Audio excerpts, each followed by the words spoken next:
दिने गधर मालिक गधर पिठी उपरे गोटे सुनार चादर पकईदेला।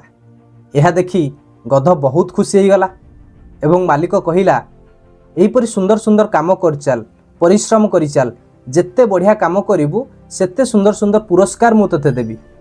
गध खुशी हैला एवं गध निज काम रे लागि पड़िला एवं गध को सबुआडे खाली काम ही काम देखागला, बहुत परिश्रम कला। किंतु किछि दिन परे गधर शरीर धीरे धीरे खराब होबार लागिला, किंतु तथापि गध परिश्रम करुथाए। यह देखि मालिक खुशी हैला एवं गध को आउ टिके प्रशंसा कला।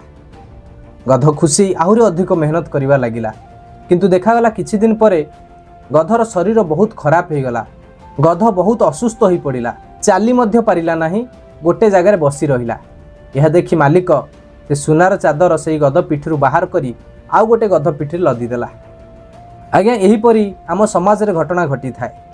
मालिक बॉस कथारे एम्प्लॉई बहुत परिश्रम करे ता काम को नहीं, जहाँ फल ना निज स्वास्थ्यर जत्न नहीं पारे, ना परिवार को समय दे पारे, ना जीवन को उपभोग करि पारे।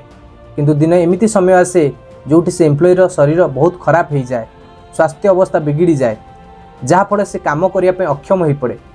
यापर मालिक सही पोस्ट रे आउ जने व्यक्ति को अपॉइंटमेंट करे एवं सही व्यक्ति को बाहर कर दिए।